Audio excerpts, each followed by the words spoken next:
Today we'll talk about bargaining theory and focus on a very familiar situation, one where the pie or the surplus are decreasing over time. So what is needed for bargaining to be possible at all? Well, to begin with, there has to be a surplus. And what that means is that the total payoff to the various parties has to be greater if an agreement is reached than if it is not. Otherwise, they wouldn't even get into the bargaining process at all. And that total payoff is a surplus or pie. Both terms can be used. The surplus can be divided amongst the bargainers. And this is often through transfer payments. So I buy a car, I transfer some money to you, you might transfer the car to me. There is also some mechanism for reaching an agreement and sticking to it. Now it turns out that in the game we'll be talking about today, the mechanism is the Nash equilibrium. That is, the parties reach an agreement and don't want to violate it because if they do, they'll be worse off than if they don't. We'll focus today on what are called decreasing surplus games, and these are games in which, because of time, the value of the surplus is decreasing. And here are some examples. I'll just go through one. Think of calendars and diaries. And this calendar, which is still on sale on Amazon, that this calendar will clearly be worth less and less the longer the sale is delayed. So in the end of January, you will be willing to pay a lot less for this calendar than you were perhaps at the beginning of January, and in December it will be quite valueless. Similar things happen with textbooks, which get older and more out of date, seasonal clothing, perishable goods, which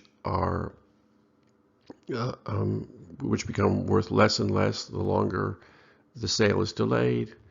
Fighting global warming, the impact of any interventions we take will be smaller, holding the intervention constant the later they're taken. And if you get a job, the amount that you earn is reduced the later you start the job. So in the decreasing surplus game, we start with a pie having a known value, a certain amount of money, a certain amount of bananas. One bargainer proposes a split of that pie. If the offer is refused, the value of that pie is reduced, and the second bargainer proposes a split over what remains. This continues until an agreement is reached or the pot is gone. And you can kind of see this as a sort of sequential game in which at any point you know what's happened, the sort of history of the agreements that have been made, but also you can look ahead to think about, well, what's likely to happen in the future and decide what to do now based on what's likely to happen. Right? And finally, any agreement is binding. Although again, as I say, in this particular game, it's binding because of the Nash equilibrium, because the agreement will be a Nash equilibrium. But many models or analysis of bargaining and negotiation propose that you can make a contract and that you commit yourself to the contract. And these are called cooperative games. So here's an abstract example, and this is what we're going to analyze today. So Adam and Becky are negotiating over £100. Adam makes the first offer. If Becky declines that offer, she makes a counteroffer. And this continues until an offer is accepted. And then, but this is the key thing, this is why it's a decreasing surplus game. With each refused offer, the amount is decreased by £1. Okay, so you can see how this is like the calendar game, in which perhaps someone has a calendar for sale, someone wants to buy it, and each day the person who wants to buy it makes an offer, but that offer will be lower because the calendar. So in this game, we start at the very end of the game. So remember, there's £1 reduction of the value of the surplus or the pie each day. So in round 101, there's going to be 0 left because it's been reduced by £1 per round. And what I've written here is first what round it is, second what the size of the pie is, 0, that's what's left, and what offers are going to be made. Now remember, Adam made the first offer and Becky then would have made the second offer. If they reach this round, because it's an odd number round, and this will become clearer as we go through the analysis, it's Adam's turn to make an offer. There's only 0 on the surplus, only 0 left, so Adam can only offer 0 to Becky and propose to keep 0 for himself. Now obviously this is kind of a null outcome, right? No, everyone goes away with nothing, but it's because this occurs that that we actually have a game at all. So what's going to happen is that the players are going to think forward to the end of the game, and then they're going to reason backward, right? So this is the very end of the game.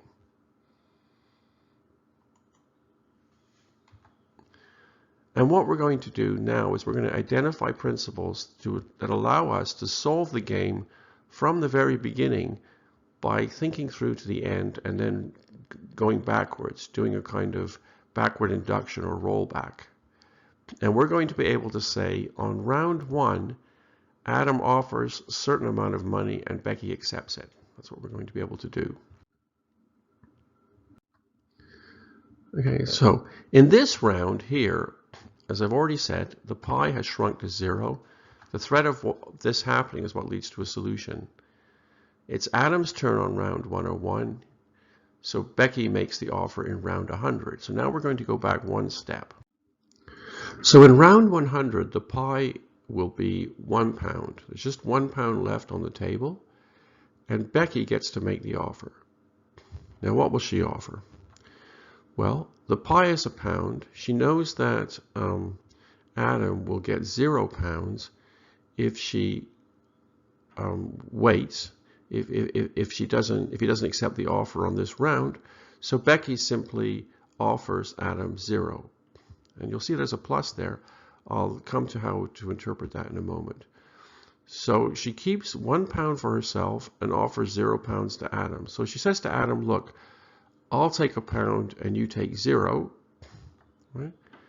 Now, since the 0 is precisely what Adam would receive if he refuses the offer, he doesn't mind taking it, and he accepts.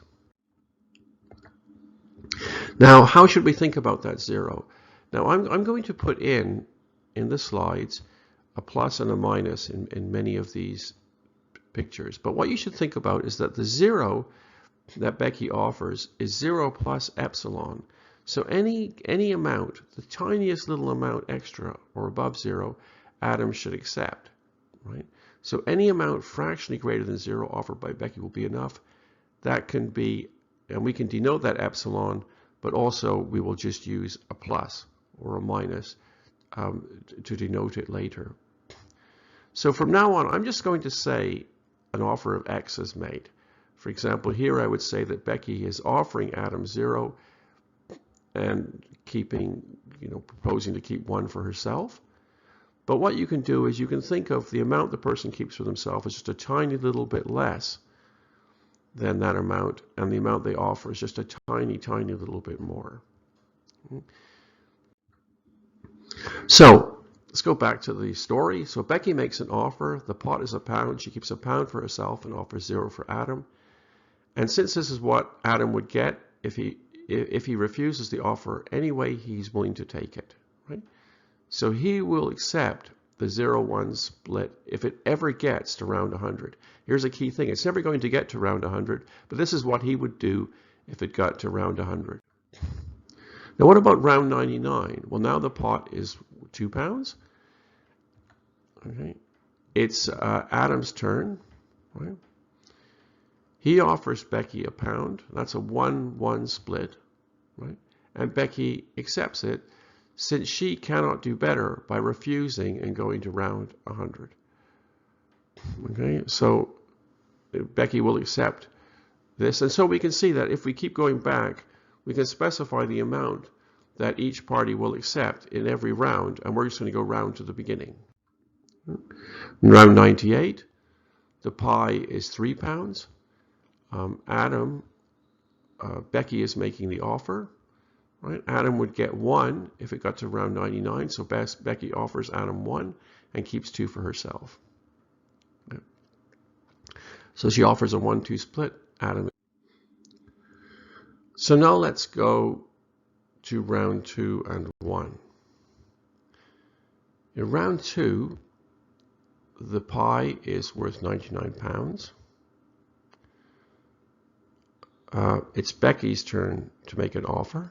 She offers 49 to Adam and proposes that she keeps 50 herself. Adam accepts. So what happens on round 1? In round 1, Adam knows that Becky can get 50 on round 2, so he offers 50 to her and proposes to keep 50 for himself. Becky accepts. And that's how the game ends. The game ends on round 1. So they start this bargaining. There's 100 there. The first round, Adam says, let's split it 50-50. Becky says, okay. Right? And that is the solution to this decreasing surplus bargaining game. So let's have a look again at this set of offers that are made. Well, we go back to the beginning. Becky gets to make an offer. She offers Adam 0, which is a 0-1 offer. So Adam would accept that. Then when Adam gets to make an offer on round 99, he offers 1, and that's because Becky will get 1 on the next round 100, if she refuses. And it goes all the way back to the very first round. Adam makes that offer of 50, and Becky accepts it. Adam and Becky are always offering what their counterpart would get in the next round.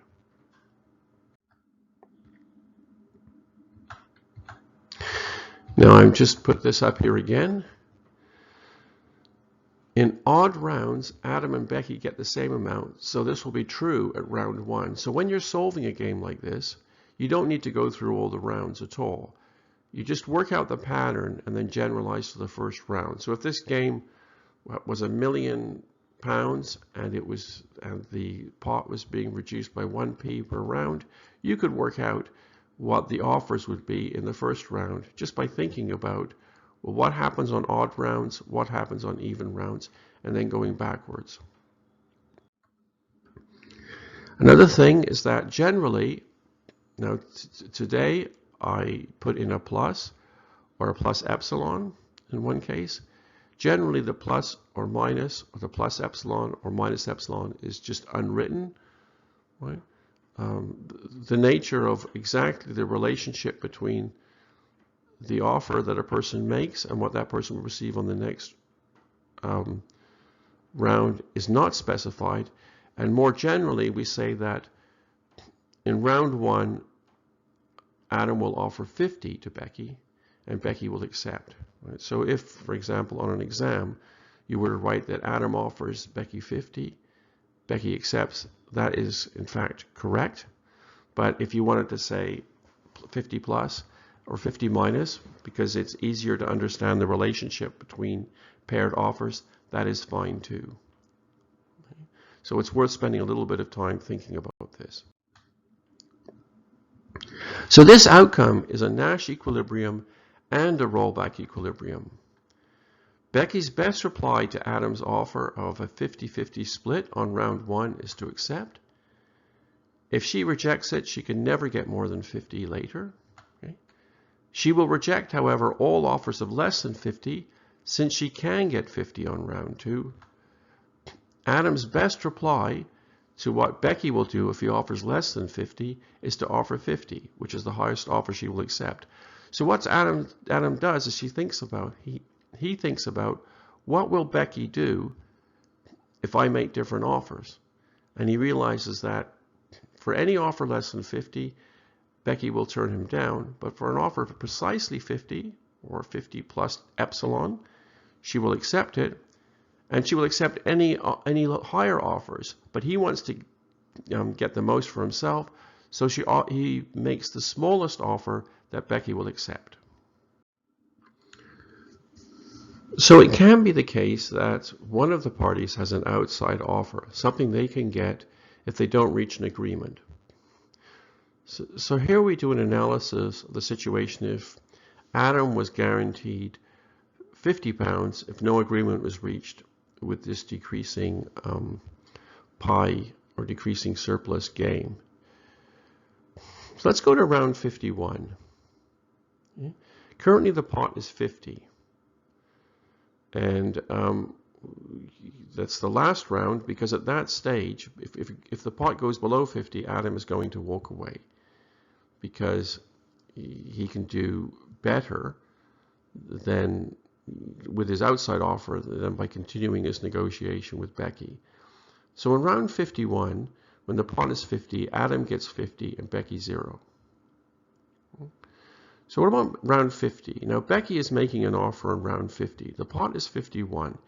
She knows that Adam will get 50 by walking away from the negotiation. So she has to offer him 50 to stay in the negotiation. So that's what she does. She offers him 50 and proposes to keep one for herself. Adam accepts that offer, and so if it gets to round 50, the split is going to be 50-1. Then we go backwards, just as we did before. What will happen in round 49? Well, now Adam gets the offer. He knows that Becky will get 1 if it goes to round 50, so he offers Becky 1 and proposes to keep 51 for himself. Becky would accept it. We keep going backwards to round 1. And now, perhaps not surprisingly, in round 1, when the pot is 100, Adam offers Becky 25 and proposes to keep 75 for himself.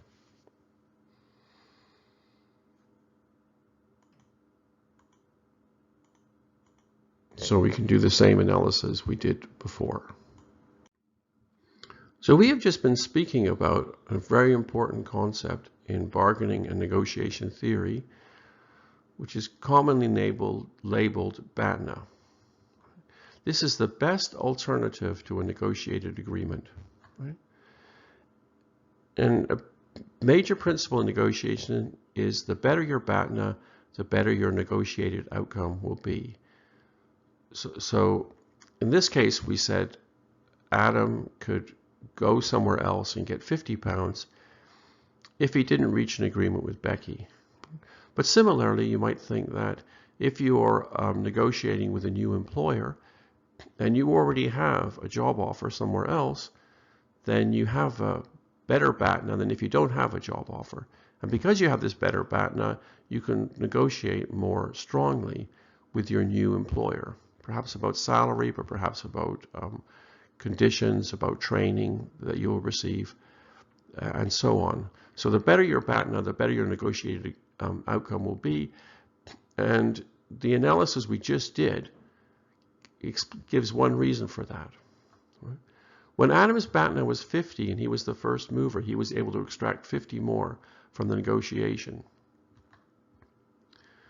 This point about the first mover, by the way, we haven't discussed it yet, but it will come up, and it's important that there is often in negotiation a first mover advantage. Adam does better, the better his BATNA, and he does worse, the worse Becky's BATNA. So if Becky had £10 that she was guaranteed if she didn't reach a negotiated agreement, she would do better than she would if her BATNA is £0, as it was in the example we just gave. Another possibility is that if a no agreement is reached, someone might lose money. And why not go through the example we just did, checking what happens if Becky will lose £10 if no agreement is reached. Also check what happens if Adam will gain £51 if no agreement is reached. And does it matter if he is the first mover? Does it make a difference if Adam is the first mover or if he is the second mover? So the decreasing surplus game we've just described is a stylized bargaining game. It's like a lot of bargaining situations, but it abstracts away a lot of real-world context. Two parties are splitting a surplus between themselves. One party offers a split that the other can accept or counteroffer. Each delay is costly for both parties, and the solution is found by going to the end of the game and reasoning backwards. Now, many bargaining situations have these general properties, but of course, bargaining games are also have a lot of real-world context added to them, as in the examples I described earlier. And we need to think both about the theory and about the psychology of the decision makers when analyzing bargaining. And this quote from Kahneman kind of underlies this. As he points out, the negotiations over a shrinking pie are especially difficult because they require an allocation of losses. People tend to be much more easygoing when they bargain over an expanding pie. So in the example I gave, if people are genuinely negotiating over a shrinking pie, they might feel a lot of stress, and they might not think very clearly, and they might tend to be quite selfish. If, on the other hand, the pie was growing, they would be much more easygoing about giving a little more to the other party. We will consider this in the lecture.